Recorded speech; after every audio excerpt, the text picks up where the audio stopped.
What if the biggest threat to Putin's war isn't on the front line in Kyiv or Donetsk, but inside his own military? What if the cracks in the Russian army aren't just from losses in Ukraine, but from a growing sense of despair, betrayal, and revolt among the very soldiers he counts on?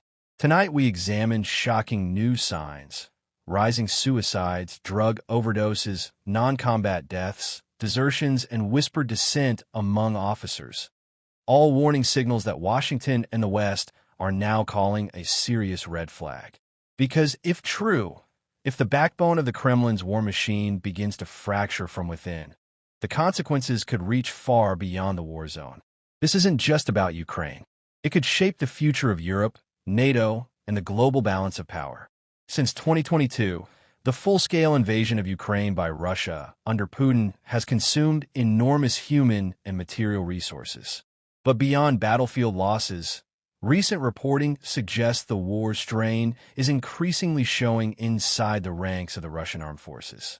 A report from November 2025 reveals that in just one military district, the Central Military District of Russia, over 600 troops have died between 2024 and 2025 from non-combat causes: suicides, drug abuse, untreated illness, neglect, food poisoning.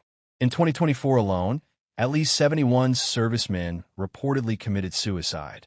In the first half of 2025, the number rose again: 86 suicides.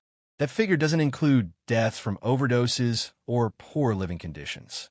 One has to ask, when soldiers are dying not on the battlefield, but from despair, neglect, and hopelessness, what does that say about morale, discipline, and command control in Russia's army? The problems in the Russian military appear to go deeper than just casualties and material losses.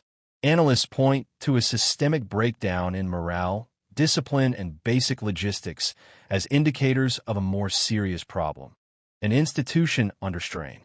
As one recent analysis puts it, collapse from within, hundreds of Russian troops dying in barracks or base camps, not from combat, but from neglect, abuse, drugs, and despair. Such trends often signal more than just local problems. They may reflect a wider collapse of cohesion within a military. When soldiers question the leadership, when living conditions are intolerable, when survival no longer seems tied to victory, the risk of indiscipline, desertions, or even mutiny rises. Meanwhile, on the front lines, operational performance has deteriorated.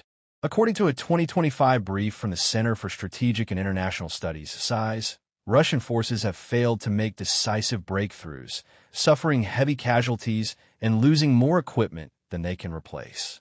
Moreover, some senior officers reportedly privately acknowledged that the war has reached a strategic deadlock, a grinding conflict maintained only by political will rather than military viability. That private admission, if true, represents not just a failure of tactics, but a crisis of confidence at the heart of the Russian command. It's one thing for foot soldiers to suffer, but if commanders lose faith, the entire structure can collapse. Under pressure to sustain manpower, Russia has increasingly relied on unorthodox and coercive ways of staffing its army. Reports from 2025 show former convicts being recruited en masse, offered pardons in exchange for frontline service. But those recruits, hardened criminals by nature, cannot solve the core problem of exhaustion, lack of motivation, poor training, and structural neglect. Instead, they add to the chaos. Experts warn that when the war ends, a flooded pool of traumatized and dangerous individuals returning to society could destabilize Russia internally. At the same time, there are credible reports of rising desertions, refusals to fight, and soldiers using extreme means, self-harm, faking wounds, just to escape the front, a sign of deep desperation. Some deserters reportedly escape once they realize the war isn't a high-stakes patriotic venture, but a brutal grind. Russia's military begins to unravel from within. The consequences could be profound. The war could shift from offensive operations to chaotic withdrawal, creating unpredictable instability across Europe. Internal collapse might embolden dissident units or paramilitary groups inside Russia, increasing the risk of internal conflict or power struggles. For NATO and Western allies, a weakened Russia could open opportunities to pressure Moscow, negotiate a settlement, or support Ukraine more aggressively. But there is also a danger. A disintegrating army, desperate, fractured, and uncontrolled, could act unpredictably, escalating violence, committing abuses, or destabilizing neighboring regions.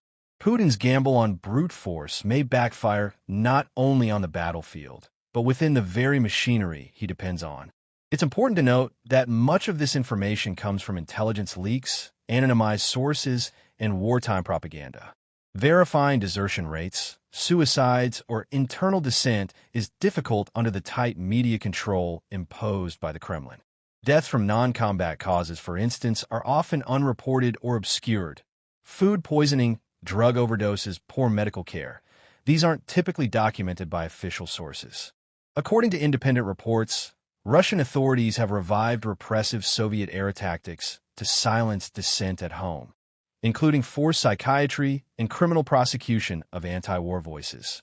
Yet, even with those constraints, the convergence of multiple reports from frontline failures, logistical collapse, mass casualties, combat and non-combat, to increasing desertions, paints a troubling. For U.S. intelligence analysts and policymakers, this internal unraveling within Russia's military is exactly the kind of red flag that demands attention. A destabilized, demoralized, and fractured Russian army could lose cohesion in Ukraine, creating openings for Ukraine and its Western backers, trigger internal unrest inside Russia, possibly giving rise to unexpected power shifts, coups, or regional rebellions, push the Kremlin to escalate indiscriminately, perhaps resorting to nuclear posturing, terrorism, or asymmetric warfare in desperation. Force Europe and NATO to reevaluate security, friend and foe alike, because instability in Russia rarely stays within its borders. Putin may have calculated that he could sustain his war of attrition with sheer numbers and pressure. But if the backbone holding that pressure begins to crack, the bones of the army, its soldiers, its structure, his strategy might collapse from within. For Western policymakers and citizens alike, this isn't just foreign news. It's a global red line. What we're witnessing now may not be just another headline about another failed Russian offensive. It could be the warning signs of a far bigger collapse, the unraveling of Russia's war machine from the inside out. If the trends hold, rising non-combat deaths, desertions, dissent, structural neglect, then Putin's greatest enemy might not be the defenders in Kyiv. It might be the breakdown of trust, morale, and control inside the very army he built to wage war. And that's a story with consequences for everyone, from Kyiv to Washington to capitals across Europe. Stay tuned, because when armies begin to fracture from within, the world doesn't just watch. It reacts.